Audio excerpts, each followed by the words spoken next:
Welcome to the Worldly Wellbeing podcast. I'm Holly. And I'm Luke. And today we're very excited to have a guest all the way from the other side of the world in Australia. We're going to be talking to Matt, the founder of Gatherby. We're really excited to go international today and balance and juggle time zones to bring you a conversation with Matt. So here it is. Good morning. Hi. Sorry, I laughed. Good morning, Aggressively loud. Okay, so we are very excited this morning to introduce our guest, who is... It's Matt. It's Matt Blomfield. It's Matt, coming live from Australia. So we are doing a very snazzy inter-time zone recording situation here. We've gone truly international. I'm going to give my Holly version of Matt, and then Matt will give an actual version of Matt. So I met Matt 6 or 7 years ago when I was living in Australia, and I sent him a little message on Airbnb to say, "Ooh, I would like to stay at your house in Sydney, but I don't like the price." Yeah, you did. That's right. I remember that now. You got it down to like half price, and you ended up staying something like, what, a year? Yeah. This is what happens. She kind of finds a little chink in the armor and then negotiates her way in. And then suddenly you realize you've got some kind of lodger that will eat all your honey. Well, eat all the honey. The appetite on this wonderful being is amazing. I've never seen anything really like it. The capacity to consume food, the capacity to consume alcohol, and the capacity to stay at length out at night times is kind of like superpowers that I hadn't seen before. So it was slightly terrifying. Slightly. Yeah. Superhuman powers that you're describing there. So let's return to that. So what can I say? Matt taught me about bees, honey, life, the environment, how to just be a very cool person living in the world. Matt, can you introduce yourself more formally? Thank you. More formally, my background really was not fitting into much and creating things. So I came from a technology background where very young I became CEO of a publicly listed company, and when I was in my mid-20s and way before I knew what I was doing. And then it was around, innovation in technology. Then finally it ended up living in New York working in information security and running a little public company from there. Universes implode, life changes, and back and started to really think about our food security and our health and wellness as not only just as a singularity, but as a collective, in a collective form. Now what I'm doing is a culmination of all my life's experience, and it really does sit around health, wellness, around life on this planet and what we need to do to exist here and thrive, and creating abundance, joy, and love. I love that.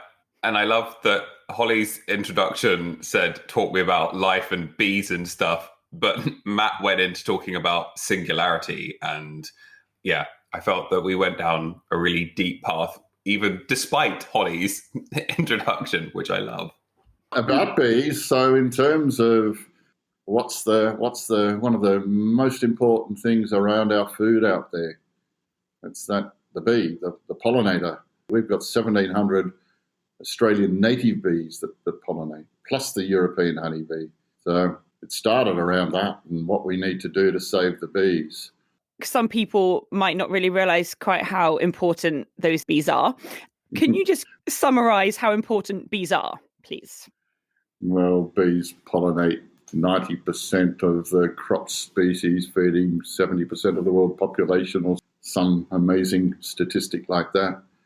Without it, we won't be eating the diversity of foods that we need as a human to thrive.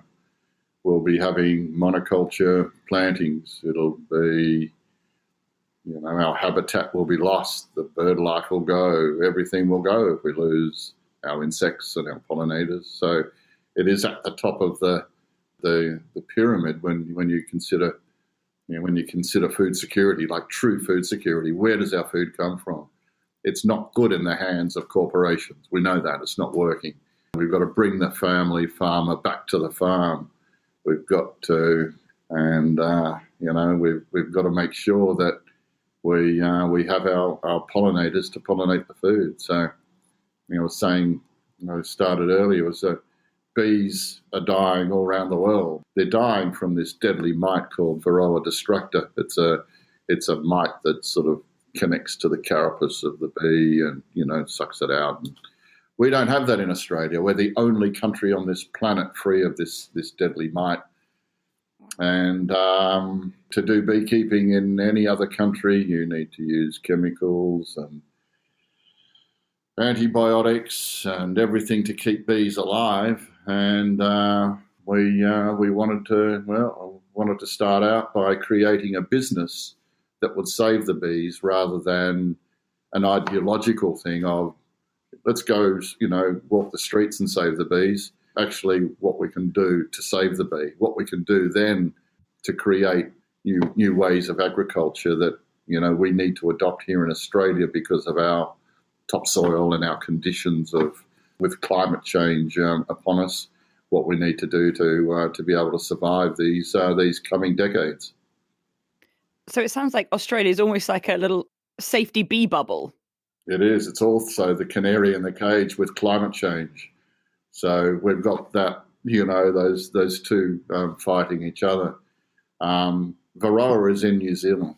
That's only a little, sailing, trip across that little sea there. So, we are concerned. So what we set about to do is to bring money into the beekeeping industry. And by doing that, set out to build a business that connected with the community so that they could benefit from it, that connected with the environment. So we've had a land clearing epidemic here in Australia for the last 40 plus years.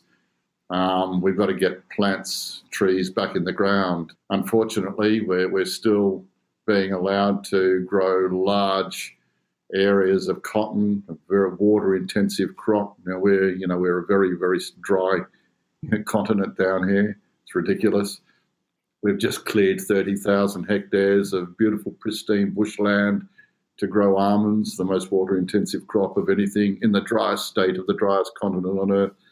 So we're doing completely the opposite of that. We're planting trees to produce a very, very high-end medicinal and therapeutic honey. And by doing that, we can save the bees, we can bring income to the community, we can grow back the habitat, which we lost in 2019 with the fires. We came off a 3-year drought. We then went into a year of fires. After the fires, we had the floods. The floods washed the last. At this point. Oh, it is. It's we are in dystopia.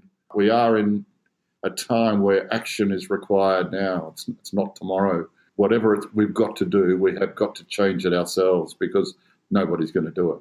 So that's where we set out to, a grand plan 6 years ago where we researched and tested thousands and thousands and thousands of Australian native bushes for a particular molecule in the nectar. And we then worked out that Australia can produce this Manuka honey that New Zealand has grown so large in their beekeeping industry. And it's all from an Australian native bush over there that they call Manuka. So we've got 87 varieties of this bush over here, which we've now identified as being active, that we're planting back in the ground on this cleared land, growing these pollinator havens to keep bees healthy and well. And with that, we're producing a medicinal and therapeutic honey, which is the strongest in the world. that is antibiotic, it's antibacterial, and it's antiviral. So we work with 3 leading research institutions here. We're looking at the actions of the antiviral nature of the honey, the antibacterial nature, which is tested up to 80 different pathogenic bacteria like the MRSA superbugs. So here we have a natural product that we can produce from Australian bushland that doesn't use the water of almonds, gets a higher return than cotton, and we can replant back our native bushland while creating these pollinator havens, restoring the soil, and producing this honey that saves lives. And it's a complete closed-loop regenerative farming model for bees, to keep bees well and to sustainably produce this very highly active, high-value honey. So you were talking a lot about how things relate to one another and how we and the bees need each other in this sense, perhaps. And for us, when we've been exploring what well-being looks like, we've begun to kind of flesh out that actually all of this is part of a kind of a connected web.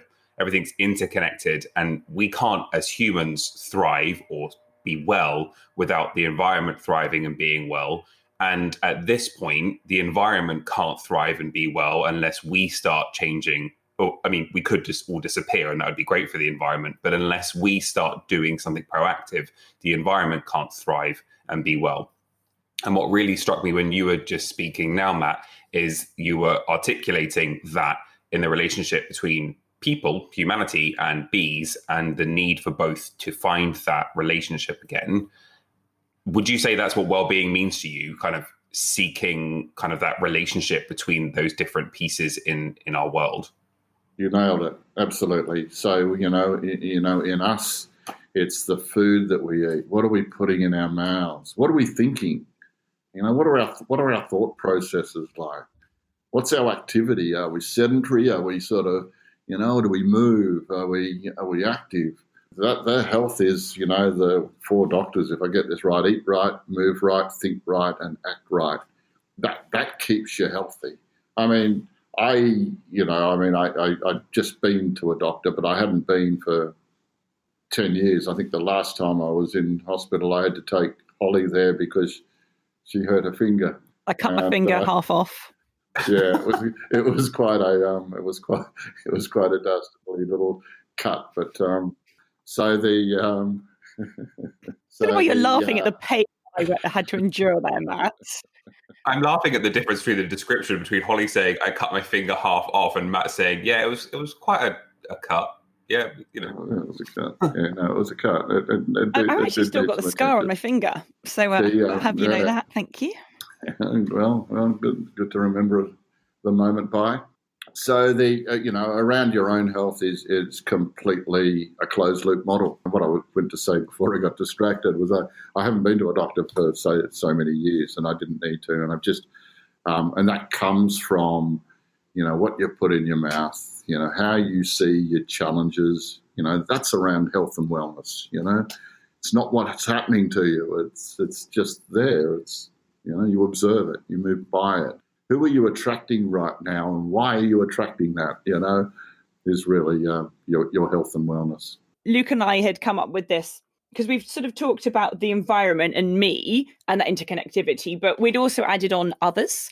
And I think that's kind of what you've been talking about in terms of Gatherby, Matt, and actually in life, that we've got to have that third part as well. There's no good just, me caring about the environment and having that relationship, because we're not individuals. We actually have like a collective responsibility. And when you work with others, that's only in growing something bigger and more beautiful.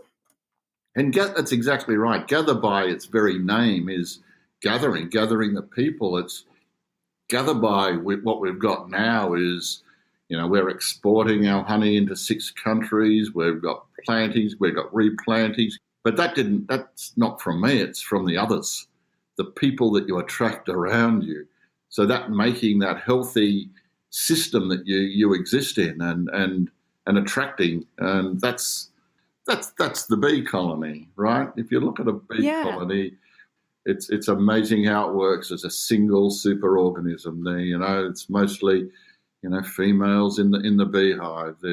They all go out. They've got their purpose. They get out there and they've got to collect a particular food to bring back to the organism to keep it healthy. They can communicate where a source of plant is by doing a dance, a geometric waggle dance, they call it. Those ladies that are paying attention at the time can watch this dance and go, oh, yeah, right, I know where that is. I'm going to go and, get it. So they've got this amazing communication system. They've got their amazing guards at the front, keeping the drones out. A healthy bee colony is a healthy environment where we've got diversity in our plants that we need, that they need, that life needs. They've got the right diet. They've got everything around their purpose, I'm pretty sure I saw Holly do a geometric waggle dance on Saturday night. Oh, I've seen plenty of them, but you don't want to follow the direction of that waggle dance. So I'm kind of feeling like, how can we be more bee-like? And I was just thinking, Matt, that how as humans we just seem to miss the spot with communication. Okay. And that's something we're always striving for, right? Is communication with others, but just in a small way. Just communicating with one other person can be so complex, but somehow bees have got it down. And is that something that we're really missing? Oh my gosh, now that is a very, very good question. And I've gone deep. If I was to bring it into a bee thing, it would be to have purpose. Each bee there has a purpose. You have passion driving this. I'm going to make it happen, and I'm going to do it for all of us. There's no I in a bee. The only thing the bee's doing is helping that whole thing. A bee will go and sting a bear or a human, and they'll die from it. They're okay with that. Their purpose, and their is to look after the community. Our tagline of, Gatherby, community, environment, healing. And I think community, what's happening? What can I do to improve the community? What can I create in the community? What can I do for the environment? What can I do for all of our healing, the healing for our earth? And everybody takes that little step. My gosh, like we did in this whole corona thing, we can mobilize the world like that. We can. If we did it for the climate change, my gosh, we could all be planning a very, very long multi-generational life on this pale blue dot, but not the way we're heading. I think a lot of people have lost sight of that sense of kind of almost collective responsibility to one another and to our world. And I think when you start talking about stuff like that, people can roll their eyes a little bit and be like, oh, well, you know what, life is hard and I need to look after myself and I don't, I need to go and buy this because it's accessible in terms of cost, or just it's in the supermarket and I can pick it up and it's packaged and ready for me. When I want to go on holiday, I want to go somewhere nice and pretty. And if that means I have to fly there, then that's what I'm going to do. And so there's a real sense of this idea of looking out for each other and the world in this kind of collective ecosystem has really been lost, I think. And when you start talking about it, people tend to kind of roll their eyes a little bit and be like, oh, okay, fine, get back on your hippie bandwagon. But what I'm hearing you talk about is actually this is really beneficial. If you just want to look at it from a purely selfish level, it's actually really beneficial for you as a person, as well as the collective environment too. You're describing how you haven't been to a doctor in 10 years, and lifestyle and general well-being, all of these things have fitted together for you. And I think what I'm hearing you saying is that your life is better for it. Oh, by exponentially. It's where you put your money, where you put your energy and your money. If I'm buying stuff, it doesn't take too much to turn around and, buy hemp over cotton. You can buy organic. You eat less food. You put the right food in your mouth in the right quantities to your right metabolic type, you'll feel better. No, you can have that save the world view. Do it. Make money, because you remember I said right from the start we had to bring money into the beekeeping industry. Well, we have. Rather than beekeepers get paid, $5.50 a kilo for their honey, we've just taken delivery of honey from one of our beekeepers where we paid $100 a kilo. The beekeepers are going, great, we've worked out how to preserve all the beneficial enzymes in this really amazing honey, and then how to get it out there into people's stomach or on their sores or wounds or whatever.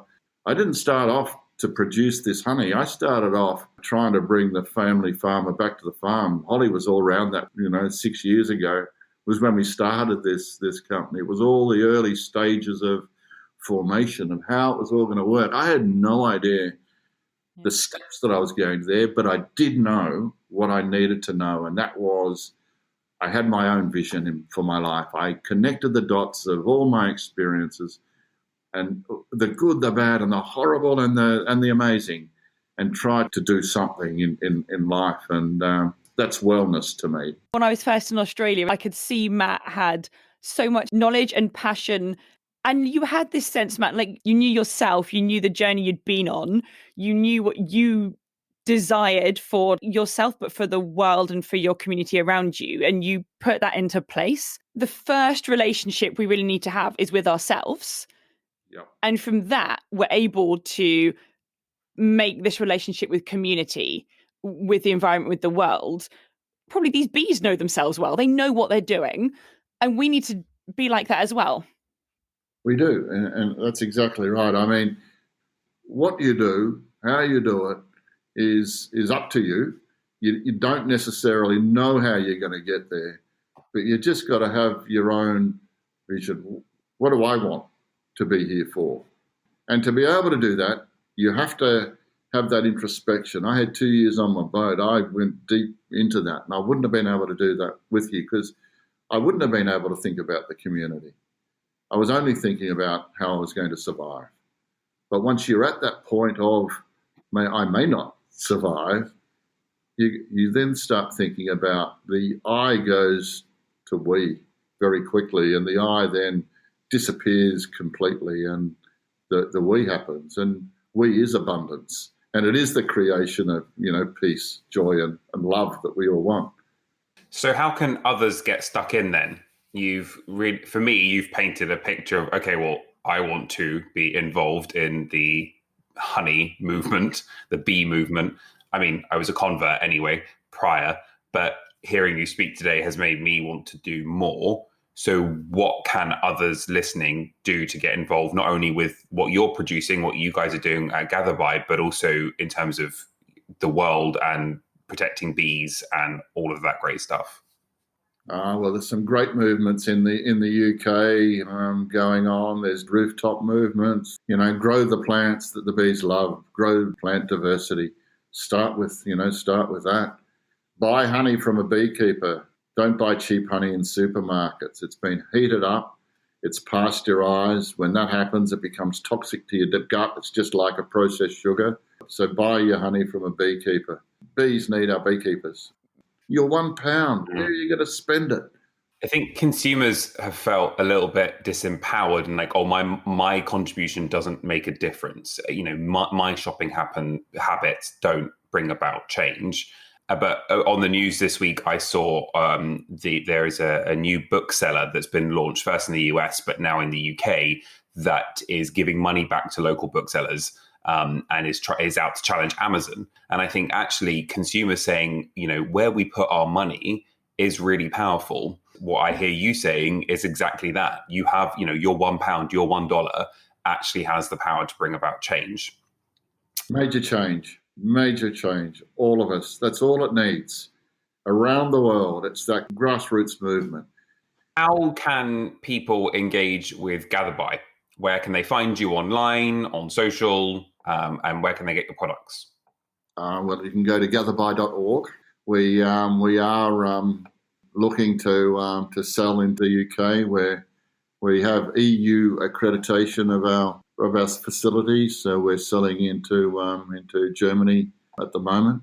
Buy enough, and we can ship it over to you. And we have Insta and Facebook. I think it's Gatherby Bees. Can I just say it's been An absolute pleasure to have you on, Matt. Thank you so much for taking time out of your evening to see our early morning faces. Thank you, Matt. We really appreciate your time and your energy, and we definitely feel motivated and inspired to keep going out there and bringing about that change on an individual level. It's really, really encouraging. Thank you. Well, it's been a real pleasure talking to you both. So that was our wonderful chat with Matt. And I don't know about you, Luke, but I'm kind of buzzing like a bee. Oh, good. We're back on the bee puns. Yeah, I agree. I really enjoyed that chat. I really enjoyed hearing about what Matt is doing, the great work that he's doing, but also a little bit about his personal journey and how he got there. So, Holly, what would be the thing that's got you most excited? I mean, aside from Be Like a Bee, being part of a community or a bee colony is about being yourself, first of all, and knowing you. And that made me realize that we start from ourselves in order to build up a sustainable and loving community, which in turn has this wide impact on the world. And I think for me, it's probably something similar. I can often feel really overwhelmed by the hugeness of all of the world's problems. And we're recording this on the day where the US is voting. It can feel so overwhelming with climate change looming over us. And so they're bringing it back down to the individual, the personal level and saying, you have power, you have control, you can bring about change. For me, I felt really empowered and encouraged that actually, okay, the big issues are still there, but I can do something about it personally and individually. That was the Worldly Wellbeing podcast with Matt from Gatherby. Thanks for listening. Thanks. See you next time. Bye.